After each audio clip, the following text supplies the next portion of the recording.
আসসালামু আলাইকুম রহমতুল্লাহি আবরাকাতু। সুহৃদয় দর্শকবৃন্দ, পবিত্র মাহে রমজান শেষ হতে চলল। এই রমজান আমাদের মূলত এমনি এমনি রব্বুল আলামিন দেননি, এর অনেকগুলো ফজিলত রয়েছে। তার মধ্যে এই রমজানে এমন একটি রাত্রি রয়েছে লাইলাতুল কদর। এই রাত্রিতে পবিত্র কোরআন নাজিল হয়েছে।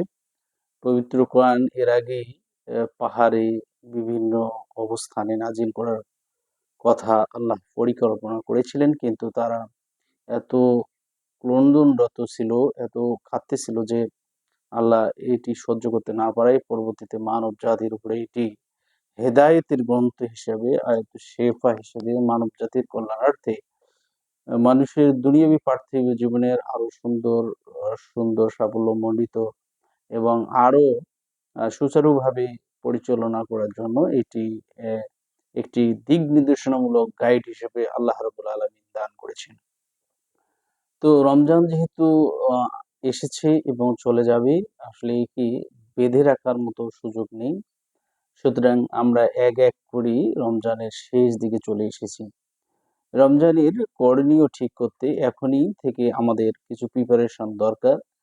যে কথাগুলো এখন আমি বলার চেষ্টা করছি, আপনারা যদি মানতে পারেন, আমিও যদি মানতে পারি, তাহলে রমজানের যে প্রকৃত শিক্ষা, রমজানের যে তাৎপর্য, রমজানের যে গুরুত্ব, ব্যক্তি জীবনে এর যে সার্থকতা, সামাজিক জীবনে যে এর আহ, লৌকিক এবং আহ, সমবেত গুরুত্ব, এটি সাধারণত আপনি পরিপূর্ণভাবে অর্জন করতে পারবেন। রমজানের সাথে এই বন্ধন অটুট রাখার জন্য আমরা কিছু পরিকল্পনা গ্রহণ করতে পারি। কিরকম? আমরা আমাদের রমজানের জন্য আমরা অনেকগুলো হিসাবকে কাটছাঁট করে শুধুমাত্র রমজান কেন্দ্রিক জীবনটাকে সুন্দরভাবে সাজাতে, গোছাতে এবং নিয়মতান্ত্রিকভাবে চলতে আমরা অভ্যস্ত হয়ে উঠি একটি মাস। এই জন্য আমাদের পরিকল্পনা গ্রহণ করা, পরিকল্পনা নম্বর ১, যে প্রত্যেকটি মাসকে রমজানের মতো গুরুত্ব বিবেচনায় নিতে হবে। রমজানে যাওয়ার সাথে সাথে আমাদের অনেকের ইবাদত করার যে মানসিকতা কমে যায়, কারণ রমজানে শয়তানকে শৃঙ্খলাবদ্ধ করা হয়। এই জন্য মানুষ সহসাই আল্লাহমুখী হয়, নামাজে অভ্যস্ত হয়ে ওঠে। এই জন্য রমজানের প্রত্যেকটি মাস, রমজান যাওয়ার পরেও পরবর্তী মাসকে রমজানের মতোই মনে করা, তাহলে আপনার ইবাদতের গুরুত্বটি বাড়বে। তখন আপনি নিজেকে এই রমজানের যে প্রকৃত শিক্ষা, সেই শিক্ষায় আপনি আহ, নিজেকে ধরে রাখতে পারবেন, পরবর্তীতে আপনার এটি কাজে দেবে। অর্থাৎ আমরা রমজানে যেমন নির্দিষ্ট সময় বাইরে না থেকে আমরা দ্রুত বাসায় ফিরি, এই অভ্যাসটি থাকতে হবে। তাহলে আপনি দ্রুত বাসায় ফিরবেন এবং রমজানের মতো পরবর্তী মাসটায় গুরুত্ব দিলে আমরা অনেকগুলো বিষয়ে, অনেকগুলো সিদ্ধান্তের ক্ষেত্রে আমরা আমাদের পারিবারিক বন্ধনটাকে অটুট রাখতে পারবো এবং একটি বছর চূড়ান্ত আমল এই রমজানের পরিকল্পনা আকারে নিলে সারা বছরই আমরা রমজানের মতো গুরুত্ব দিয়ে প্রতিটি মাস আমরা অনুধাবন করার চেষ্টা করব। ফলশ্রুতিতে আমাদের যে হ্যাবিচুয়াল ফ্যাক্ট তৈরি হচ্ছে একটি মাসে, এই প্রিপারেশনটা আমাদের ১ নম্বর কাজ। পরবর্তীতে এটা আমরা ধরে রাখলে আমাদের বাস্তব জীবনে একটি সুন্দর কল্যাণ বয়ে আনবে। দ্বিতীয় লক্ষ্য স্থির করা, অর্থাৎ আমরা আমাদের নিজস্ব একটা টার্গেট সেট করে নেব। রমজান মাসে আমরা কি কি কাজগুলো করেছি, কোন কোন কাজগুলো করিনি, কোন কোন কাজগুলো রমজানের কারণে আমরা বাদ দিয়েছি, কোন কোন কাজগুলো আমরা রমজানের কারণে গ্রহণ করেছি। এই বিষয়ে একটি সুন্দর লক্ষ্য স্থির করতে হবে। কারণ সফলতা আহ, মূলত মানুষের অর্জন হয় তখনই যখন সেই লক্ষ্যে সে কাজ করতে থাকে। অর্থাৎ রমজান যে আমাদের লক্ষ্য স্থির করে দিয়েছে, একটা গাঁথনি স্ট্র্যাটেজি আমাদের দিয়েছে, এটি পরিপূর্ণভাবে বাস্তবায়ন করার ক্ষেত্রে আমাদের লক্ষ্য স্থির করতে হবে। আমাদের সব সময় এই লক্ষ্য থাকতে হবে, যেমন কোরআন স্টাডি করা এবং সঠিক সময়ে জামাতে হাজির হওয়া, এই লক্ষ্যটি যেন অটুট থাকে। তৃতীয়ত, ৩ নাম্বার যেটি গুরুত্ব, সেটা হলো যে আমরা যখন সময় করে নির্দিষ্ট একটা সময়ে আমরা কোরআন স্টাডি করেছি, রমজান পরবর্তী আমরা এই নিয়মটি চালু রাখবো, এই অভ্যাসটি চালু রাখবো, আমাদের এই প্রথাগত যে সিস্টেম এটি আমরা চালু রাখবো। ফলশ্রুতিতে যে কোরআনের যে হেদায়েত, কোরআন যে নূর, কোরআন যে আপনার ফুরকান, সত্য মিথ্যার পার্থক্যকারী, কোরআন যে আপনার জন্য শেফায়েতকারী এবং আপনার কল্যাণার্থের জন্য যে গুরুত্বপূর্ণ, আপনার রিজিকের জন্য গুরুত্বপূর্ণ। এই লক্ষ্যে একটি সঠিক সময় নির্ধারণ করা, রমজানের যে অভ্যাসটি আপনি করেছেন নিয়মিত কোরআন পড়া, এটি যেন পরবর্তী মাসেও বজায় থাকে, এটা ৩ নম্বর লক্ষ্য হওয়া উচিত বলে আমি মনে করি। চতুর্থ হলো, চতুর্থ লক্ষণ যেটি, সেটা হলো যে আমরা আমরা অনেক ক্ষেত্রে বিচলিত হই, অনেক ক্ষেত্রে আমরা অস্থিরতায় ভুগি, অনেক ক্ষেত্রে আমরা বিষণ্ণতায় ভুগি, অনেক মনোহীনতায় ভুগি, অনেক ক্ষেত্রে আমরা বিভিন্ন রকমের সামাজিক চাপ, সামাজিক প্রোপাগান্ডা, সামাজিক ঝামেলায় নিজেকে জর্জরিত হয়ে পড়ি। কিন্তু আমরা যদি আমাদের লক্ষ্যটিকে একটি যথাযথ জায়গায় স্থির করে দিই, রমজানের যে সঠিক হকটা যদি বাস্তবায়ন করতে পারি, সেক্ষেত্রে আমরা যথাযথভাবে লক্ষ্যে পৌঁছতে পারবো। শয়তান এই সময়, চতুর্থ হলো, শয়তান আপনার উপরে যেন কোনোভাবেই বিজয়ী হতে না পারে। অর্থাৎ শয়তানকে আপনি পদদলিত করে, আপাদমস্তক পদদলিত করে রমজান মাসে প্রত্যেকটি নামাজ আপনি জামাতে পড়েছেন। রমজান মাসে প্রত্যেকটি রোজা আল্লাহর ভয়ে আপনি রেখেছেন। রমজান মাসে প্রত্যেকটি কাজ একটা নির্দিষ্ট সময়ে আপনি করেছেন। এই রমজান পরবর্তী যেন আপনার নফসের উপরে শয়তান খবরদারি না করতে পারে, আপনার নফসের উপর যেন শয়তান বিজয়ী না হতে পারে। রমজানে যে কাজগুলো আমরা ছেড়ে দিয়েছি শয়তানের পদদলিত করার জন্য, আমরা যেন পুনরায় এটা ফিরিয়ে না নিয়ে আসি, এটি আমাদের ভাবতে হবে। এটি হলো চতুর্থ নম্বর কাজ, অর্থাৎ শয়তান যেন কোনো অবস্থাতেই আপনার উপরে বিজয়ী হতে না পারে। কারণ রমজান মাস শয়তান শৃঙ্খলিত, তাই মানুষ সাধারণত সরাসরি নামাজে যায়, কিন্তু রমজান পরবর্তী শয়তান তো ছেড়ে দেওয়া থাকে। এইটি যেন না হয় যে শয়তান আপনার উপরে আবার পুনরায় বিজয়ী হয়েছে। এটি থেকে আমাদের সচেষ্ট থাকতে হবে। এজন্য সবসময় খেয়াল করতে হবে যে রমজানে আমরা যেভাবে বাজে অভ্যাসগুলো ত্যাগ করেছিলাম, বিড়ি খাওয়া, সিগারেট খাওয়া, গুল খাওয়া, পান খাওয়া, নানাবিধ খোশ গল্প করা, হ্যাঁ, পরনিন্দা, গীবত চর্চা করা, এগুলো যেমন আমরা বাদ দিয়েছিলাম, এটা যেন অটুট থাকে, সেই লক্ষ্যে শয়তানকে পদদলিত করতে হবে। কোনো অবস্থাতে আপনার উপরে বিজয় হতে দেওয়া যাবে না। পঞ্চমত, নিজেকে পুরস্কার দেয়া। আপনি এই রমজানে আপনাকে নিজেকে পুরস্কৃত করার জন্য আল্লাহ পাক ঘোষণা দিয়েছে, রাইয়ান নামক দরজা দিয়ে আপনাকে জান্নাতে প্রবেশ করাবে। এটি হচ্ছে রমজানের সর্বশ্রেষ্ঠ একটি পুরস্কার। রমজানের সব কতটুকু দেবেন এটা আল্লাহ পাক নির্ধারণ করেছেন। রমজানের সব, একটা রোজার বিনিময়ে একটা রোজার কতটুকু সওয়াব হয় এটা আল্লাহ ছাড়া আর কেউ লিখবেন না। এক্ষেত্রে বান্দাকে মাফ করার জন্য, বান্দাকে জান্নাতে দেওয়ার জন্য, বান্দাকে দুনিয়াবি খারাপ কাজ থেকে ফিরে রাখার জন্য এই রমজানের একটি রোজা খুবই গুরুত্বপূর্ণ।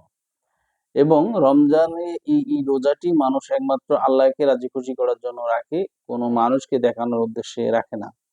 প্রত্যেকটি মানে প্রত্যেকটি ইবাদতের একটি গুরুত্ব রয়েছে। যেমন নামাজ পড়লে মানুষ দেখে, হজ করলেও মানুষ দেখে, জাকাত দিলেও মানুষ দেখে, এবং একমাত্র রোজা যেটি আল্লাহ ছাড়া আর বান্দা ছাড়া আর কেউ দেখে না এবং বুঝতেও পারে না যে আপনি রোজাদার কিনা। এ থেকেই যেহেতু আল্লাহ নিজে বলছে যে সাওমুলি, রোজা আমার জন্য, এই জন্য এর পুরস্কার তিনি দেবেন। এই আল্লাহ পাক অর্থাৎ এই রায়্যান নামক দরজা দিয়ে তিনি জান্নাতে প্রবেশ করবেন। এটি নিজেকে পুরস্কার দেওয়ার জন্য সর্বদাই মনে করা, এবং এই জন্য যে অভ্যাসটি, অর্থাৎ কোরআন পড়ার যে অভ্যাসটি আমরা গড়ে তুলছি, এবং ১ হরফে ১০ নেকি, রমজান মাসে ৭০০ নেকির পরিমাণ আসে, এটি যেন অব্যাহত থাকে। সময় নিয়ে কোরআন পড়া, ষষ্ঠত, অর্থাৎ আপনি যে সময় নিয়ে কোরআনটা পড়েছেন এতদিন, এটি স্টাডি থাকবে এবং এর অর্থ অনুধাবন করার চেষ্টা করবেন, বাস্তব জীবনে এটি প্রতিফলন ঘটানোর চেষ্টা করবেন, এবং এটির সাথে বাস্তব জীবনে কোথায় মিল, কোথায় এটি বাস্তব সাদৃশ্য, কোথায় কোথায় এর প্রয়োগ করা যেতে পারে, এটি প্রয়োগ করলে সমাজে কোন কোন ক্ষেত্রে উন্নতি হতে পারে, সেই বিষয়ে সুন্দর সুনিপুণভাবে কোরআনটাকে একটা সময় দিয়ে বোঝা। এটা হচ্ছে ৬ষ্ঠ নম্বর কাজ। অর্থাৎ নিজেকে একটি মসজিদের গণ্ডির ভেতরে, নিজেকে একটি সমাজের অ্যা আ আলোকধারায়, নিজেকে একটি সমাজের আ বিশেষ একটি আ আ গোষ্ঠীতে, শ্রেণীতে, বিশেষ একটি ইয়ের মধ্যে আবদ্ধ করে ফেলা। তখন কি হবে? মানুষের হিদায়াতের জন্য এটি একটি সুনির্দিষ্ট একটু ইয়ে হবে। কারণ আমাদের জীবনটা সময়ের ফ্রেমে বাঁধা, তাই সময় নিয়ে কোরআনটাকে বুঝতে হবে, আর কোরআন আপনাকে শাফায়েত করবে। ৭ নাম্বার হলো উচ্চস্বরে কোরআন পড়তে হবে। ওয়ারাত্তিলিল কুরআনা তারতিলা, অর্থাৎ বলা হচ্ছে তোমরা তারতিলের সাথে কোরআনটাকে তিলাওয়াত করো। কেন তারতিলের সাথে করতে হবে? কারণ কোরআন কালকে কিয়ামতের দিন আপনার জন্য সুপারিশকারী হবে। আপনার দুনিয়াবি কোনো ডিগ্রি আপনার কোনো কাজে দেবে না কালকে মরার পরে। অর্থাৎ দুনিয়াবি জীবনে আপনার ডিগ্রি শেষ। অর্থাৎ ৬০ বছর হয়ে গেলে আপনার এই ডিগ্রির কোনো কাম নাই। আর একটি কাজের ক্ষেত্রে বাস্তব যে আপনি ডিগ্রি কোনো কাজে দেবে না, এমনি সামাজিক একটা কোনো কাজে গেলে। কারণ যে কাজে দক্ষ সে যদি কসাই হয় আর আপনি ডিগ্রি পাস করে কসাই, ২ টার মধ্যে বহুত পার্থক্য। অর্থাৎ পেশাগত যে কসাই যেভাবে কাজ করবে আপনি ডিগ্রি অর্জন করে সেভাবে কাজ করতে পারবেন না। এটি হচ্ছে চিরাচরিত একটা সিস্টেম। এজন্য দুনিয়াবি ডিগ্রি একটি সময় শেষ হয়ে যাবে, কিন্তু আল্লাহ প্রদত্ত যদি আপনি গুণাবলী অর্জন করতে পারেন, আল্লাহ প্রদত্ত এই হেদায়েত গ্রন্থটাকে যদি বাস্তব জীবনে ধারণ করতে পারেন, আল্লাহ প্রদত্ত এই গ্রন্থটির সাথে যদি আপনি ওতপ্রোতভাবে সুন্দর জড়িত হতে পারেন, তাহলে আবার জীবনটা সুন্দর হবে। এইজন্য উচ্চস্বরে কোরআন পড়তে হবে, কোরআন পড়াও সব, শোনাও সব। আর ২ টো বিষয়ের ক্ষেত্রে আপনাকে সর্বদাই মনে রাখতে হবে। যা শিখেছি সেটার উপর আমল করা। এইটি হলো ৮ম নম্বর কাজ। আমরা যে কোরআনটা পড়েছি, কোরআন যে ৩০ টা পারা, ১১৪ টি সূরা, কোরআন যে ২ টি ভাগে বিভক্ত, একটা মাক্কি একটা মাদানী সূরা, এবং কোরআনের প্রত্যেকটি সূরা একটি বৈশিষ্ট্য। যেমন মাক্কি সূরাগুলোতে মূলত মাক্কি জীবনের আল্লাহর ভয়, এখানে আ দোজখ বেহেশতর বিষয়গুলো এখানে সুন্দরভাবে তুলে ধরা হয়েছে। অথবা মাদানী জীবনের তে রাষ্ট্রীয় পরিচালনা করা, রাষ্ট্রিক কাঠামো, বিভিন্ন বিষয়ে যুদ্ধনীতি, সামাজিক দায়বদ্ধতা, ব্যবসা নীতি, এই বিষয়গুলোকে এই বিষয়গুলো আল্লাহ পাক ওখানে সুনিপুণভাবে মেসেজ আকারে দিয়েছেন। এজন্য আমরা যা শিখেছি সেটা আমল করা, বাস্তব জীবনের সাথে মিলানো। এইজন্য কোরআনটা হলো আল্লাহর রাসূল মানে একদা হযরতে আয়েশা রাদিয়াল্লাহু আনহা কে প্রশ্ন করা হলে যে আল্লাহ রাসূলের চরিত্র কেমন, তো পুরো কোরআনটাই চরিত্র। কোরআনটাকে চরিত্রের একটি মাধুর্য, একটি সম্পদ, একটি হিসেবে আপনাকে রোল প্লে করতে হবে। তারপরে আপনার সালাদকে সুন্দর করে ৯ নাম্বার, অর্থাৎ আমরা যে ধৈর্যের সাথে, একাগ্রতার সাথে, সামাজিকভাবে ঐক্যবদ্ধ হয়ে, সারিবদ্ধভাবে সময়ে ৫ ওয়াক্ত নামাজ আমরা যথাযথ টাইমে আদায় করেছি। প্রত্যেকটি ওয়াক্তে নামাজ জামাতে পড়ার চেষ্টা করেছি, এবং সবাই সাম্য ভ্রাতৃত্বের মধ্যে একে অন্যের খোঁজ নিয়েছি, একে অন্যের সাথে কথা বলেছি, এবং রমজানে একে অন্যের সাথে মিলেমিশে থেকেছি, একে অন্যের সাথে ইফতার মাহফিলগুলোতে পাশাপাশি ভাগ করে বসেছি। এখানে রহিমদ্দি, করিমদ্দি, সলিমদ্দি, বসিরদ্দি, কে আমির, কে ফকির, কে রিস্কাওয়ালা, কে ব্যারিস্টার, কে বড় কর্মকর্তা, কে ছোট কর্মকর্তা, এই বাদ বিচার নেই, সবাই সমান। এই ভ্রাতৃত্বর ক্ষেত্রে সমাজটাকে সুন্দর করতে সালাতের গুরুত্ব অপরিসীম।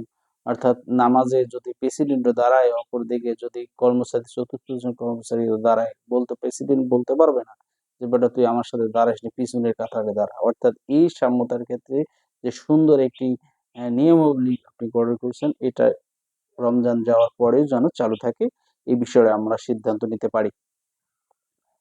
এবং এটি হওয়া দরকার, কারণ এইভাবে আমাদের জীবনটাকে আরো সুন্দর সুচারুভাবে করতে পারে। ১০ম নম্বর যেটি কাজ, দোয়া করা। আর-দোয়া মুখল ইবাদত, দোয়া সকল ইবাদতের মজ। এইজন্য আমরা প্রত্যেকটি জিনিসের, প্রত্যেকটি ক্ষেত্রে, প্রত্যেকটি বিষয়ে, প্রত্যেকটি ইয়ের ক্ষেত্রে আমরা দোয়া করব। কার কাছে? একমাত্র স্রষ্টার কাছে, যিনি আমাকে সৃষ্টি করছেন, যিনি আমাকে হায়াত দিচ্ছেন, যিনি আমাকে রিজিক দেন, যিনি আমার জীবন পরিচালনার ক্ষেত্রে প্রত্যেকটি রক্তবিন্দুকে পরিচালনা করেন। তাকে তার কাছে চাইতে হবে যে আল্লাহ আমাকে রিজিক দান করো, আল্লাহ আমাকে হায়াত দান করো, আমাকে নিয়ামতপূর্ণ বরকত দান করো। ইয়া আল্লাহ, আমার সকল বিপদ আপদ, দুঃখ দুর্দশা যত কিছু আছে সবগুলো ঘটায় নাও, এবং কল্যাণকর একটা জিন্দেগি দান করো। যদি আপনার জীবনে কল্যাণকর জিন্দেগি দান করে, এর মতো আর সুখী জীবন হতে পারে না। প্রত্যেকটি কষ্টের সাথে প্রত্যেকটি সুখ জড়িত, প্রত্যেকটি সুখের সাথে নিচেই কষ্ট জড়িত। কখন সুখ হবে, কখন কষ্ট হবে, এটা কেউ বলতে পারে না। আমরা বাস্তবতার নিরিখে চলি, অতীতকে ফিরে আনতে পারি না, ভবিষ্যতে কি হবে তাও জানি না। যেহেতু বাস্তবতার নিরিখে সকাল পেরিয়ে গেছে এবং সামনে বিকাল আগত, আমরা আগতটা কি আছে জানি না, কিন্তু সকালটা আমরা পেরিয়ে গেছে, সকালকে আর ফিরিয়ে আনতে পারবো না।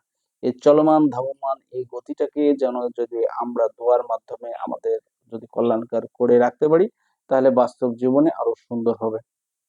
আসুন কোরআনের যে মুজিজা রয়েছে, কোরআনের যে দোয়াগুলো আছে, সেইগুলো সম্বন্ধে সঠিকভাবে, সুন্দরভাবে আমরা আমাদের জীবনটাকে পরিচালনার ক্ষেত্রে গুরুত্বপূর্ণ আহ ভূমিকা হিসেবে গ্রহণ করব। মুমিন ১১ নম্বর হলো মুমিন হলো, মুমিন কোরআন যারা পড়ে, নামাজ যারা পড়ে, যারা মূলত ইসলামের হুকুম হাকামগুলো সুন্দরভাবে মানে, আল্লাহ পাক তাদেরকে মুমিন হিসেবে আখ্যায়িত করেছেন। আর মুমিন হলো মূলত যারা নামাজ, রোজা, হজ, যাকাত, কোরআন এবং ইসলামের যে হুকুমগুলো সেটা সুন্দরভাবে বাস্তবায়ন করে, তারা হলো মুমিন। আর মুমিন হলো একটি কমলা লেবুর মতো, যার মিষ্টিও ঘ্রাণও রয়েছে এবং সুন্দর স্বাদও রয়েছে।